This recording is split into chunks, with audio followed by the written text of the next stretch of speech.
Order for Christ as we be in count. And then we be doing Kumubiafa, Adibia Matunidin attitude.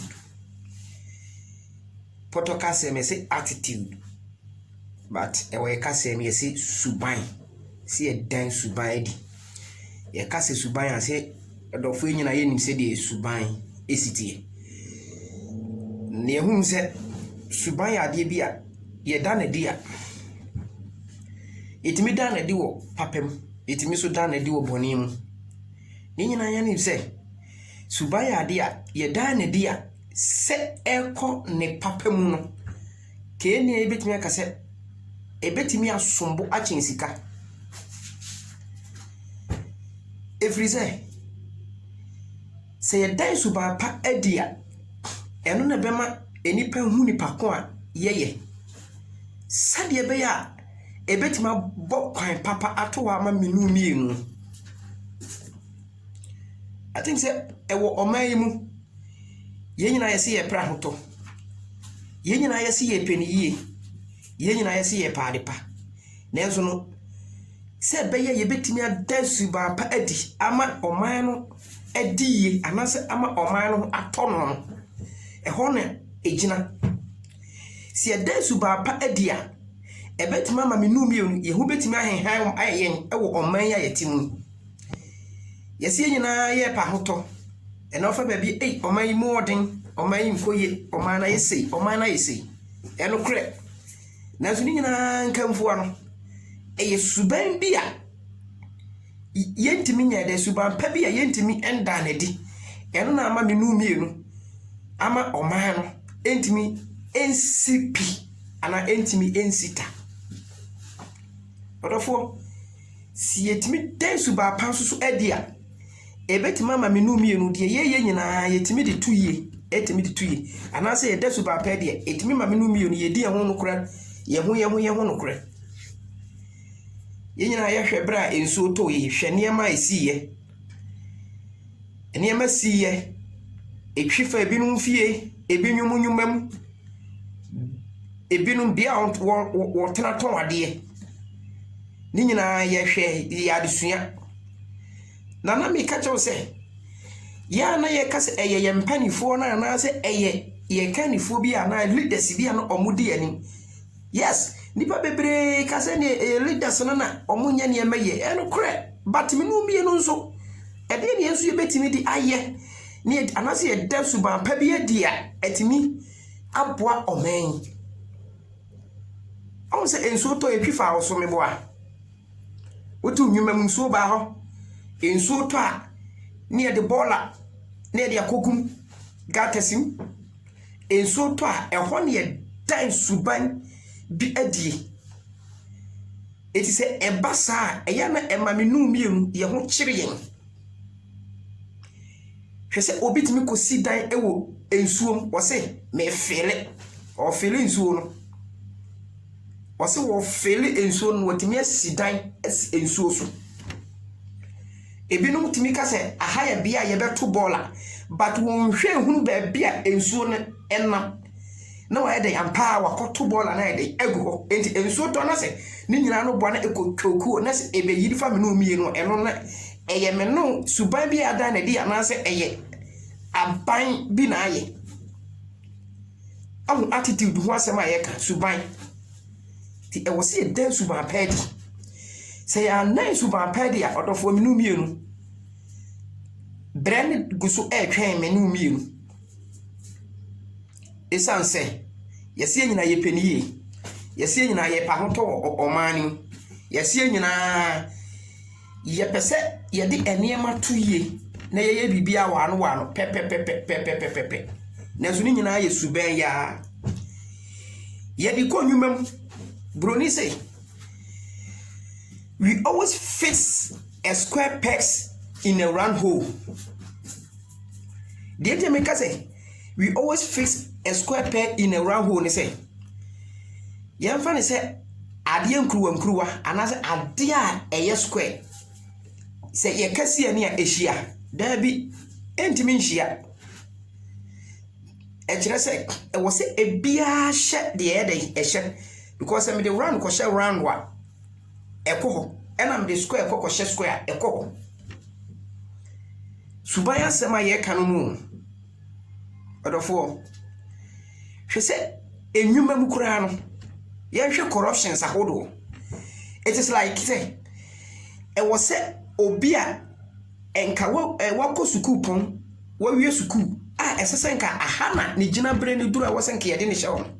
ye be hu kani na se kani bia na leader bi obeka se eyampa o nanso achi se ye ni se yansa ama se chi se ye gini sika bi yansa o ye oba nso a ebi no kura timi ka se ye no kura sebi chi se eda at the end of the day no nipa me bia na wa anya sika anase bia na wa ma no ho kwan enti na sa sector na wo sanke yede ne hye ho na eho no nipa ne timi bua wo sa adwumam sa sector san na enti na afei obi a ono onim hwe efa sa adwuma no no ne yede na kwa hye esan se ada se wode ne ho ama anase watua bibi nti onim hwe o eso ne yede na kwa hye ma hu suban asema ye ka ye dan ne di efri se nipa no onim hwe eso wona na wonim bibi no yafa esanse ne ye pe bibi afri won ho nti yafa wona a omo anya nti yafa manko ho na de onim hwe no won ye de ne ko hye ho esanse ya gin ho bibi anase won man ko kwan e wo bibi enti at the end of the day no ususu se eho no ebe ya na therefore so you always try to fix a square pegs in a round hole.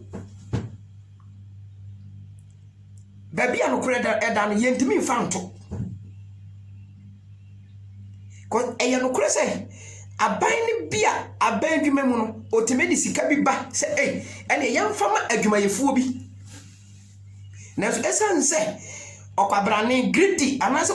onu ko pet ne yefunu enti no ubohum se na onu ko ase odisika ni koto na council dia pe interest yansa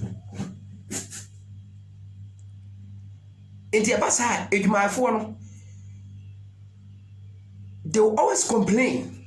day in and day out and aban fasika mai me wanso aban di sika na badadadadada but esan kwabrani bi nya atwom bi nti eno na ama eho ni nyina yedai abasa ahu suban asema ye kan etise yan dan suban padia odofo wan hwe ya menu mienu de ye wono ebehwere ye se yan dan suban papa adia se wan hwe ya niema pa ye pewo asase so no ebehwere ye se yan dan suban pa adia odofo dan abre nyina se ensuo pa ebetimi adiminu mienu nya obi ye nurse obi ye doctor oni madwuma pa nanso esanse bia wose ye de ne hye na eho no etimi eye ma na etimi nya afoforo so sunsu asopenten wanya sika ti sika wanya ntino yesi da bi ene ye mfa won hye ho but the only way no esanse ni sika bia wonya ya otimi di kwa na se o man ko kwan wo bibi mu ntino na ye na kwa hye ho eti utsusu se suban we na menu mienu ye da na din ebeyi odofo eye menu mienu na ye boye ho abro eye menu mienu e na ye boye ho abro se yanda suban pedia odofo menu mienu menyi ni se sedi ye pese oman eye no ebetimi ayesa menyi ni se ya nice suban pa edia even bible kura say good name is better than riches dimpa eyete ahonya etisi ya nya edimpa anase yenja enka yadumbi amfa ma enchirima wonu so baba beto aso saa te se de minu mienu ye namu ya yenchirima nso eba no omo so baba beto aso saa edientia efi se omo be ye no saa no mo behu ye anasa no beto ye enti wo so omo so fa so saa na wensu nyina be wie peya eyesu bampa ai wo se menu mienu ye da na die Odofo efiri na eminim se ye nyina ye betimi asesa ya adwene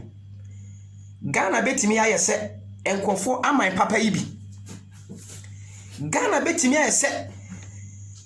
enkofo Dubai ibi me se Ghana betimi ayese enkofo America ibi se ebetimi ayese ade a chise menu mienu ye dadi mpa chise menu mienu ye de nokre ema ye ho chise menu mienu dani abere nyina ade eye fitaa no wose etimi kase eye fitaa ade eye tuntum no wose etimi kase eye tuntum nemum se eye fitaa na ko kase eye tuntum anti u suspect se ade ne ebeyi efi se ye ni ho nokre odofo mumiem prenna suban pedi na enchirima no so mesua no muntimi kase ye kanifo a edi ye nimu no odofo ohini bi kura nimu se bebi a woto asase de ama enipa ma no onim se ehonye but esen suban bia oda na dininti no ampa no akoton ama no nipa no so besi obeya fele odi anwea ne niam ba fele ampa obesi eti se kodru bra ensuo be pa edu susu se edi ne besie bia ensuo no etero ono ne territory ensuo ne tero wo kwa kotu no afiri ho eti se ensuo to na so onya ba bi ntena enti wo susu se obeye den obebọ kwan ama no ho ono so be pe ba bi obefa enti wantu a obebubu waja padias egu asem ni nyina nso yesuban ebibifo kame ese ye gidin bone dodo kame ese Daniel bre nyina amai bebre ama oman ye gidin bone na dimbone je ni nyina nso ko wie suban bia ya da na di me kire se bad character dofo ebetimi ayeye me se oman ni betimi ayeye tise me nu mienu yesesa adwene no se yesesa adwene ne dia maka ne dada se oman ni betimi ayese enkofo amai papa ni bi ti yesere mu mienda suban pedi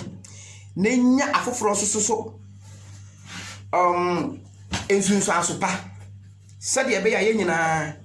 ye beji edimpa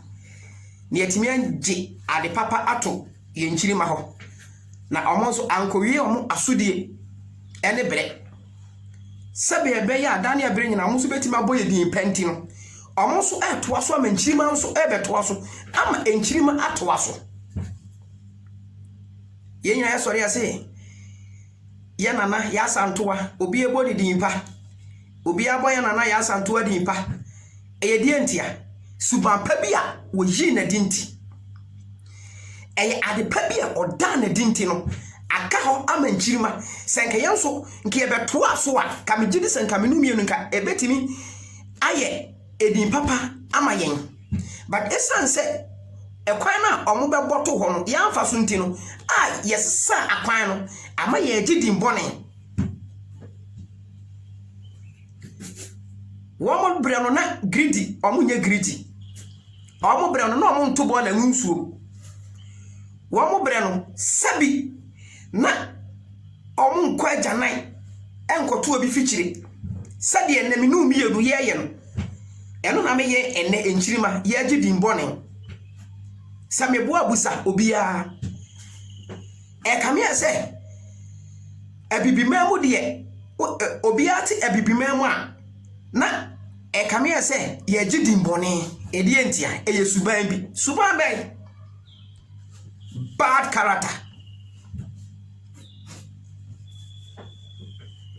character odofo ebetimi ayeye sebe dia megidi se tise menu mienu yesesa ya adwene na yesesa adwene ne dia odofo ene oboa entimi nyi onyankopon hyiram na megidi se efiri ne koi ye nyina yasesa moma yensesa na ɔman no so ntimi yɛ sɛ nkrɔfo aman papa ni na aman a ɛtwa ho ahyia no bebre ntimi mo yɛ din pa na yɛbɛtima yɛ sɛ wɔn mo a sabi wotwa wɔn ho a mojaba yɛn so wotwa ya mojaba na di enti na yɛntimi nyɛ moma yɛngye yɛhuni na yɛntimi nyɛ sɛdeɛ ɛbɛyɛ yɛn so minu mienu yɛbɛgye din pa ato ama enkyirima onyankopɔn hyira mo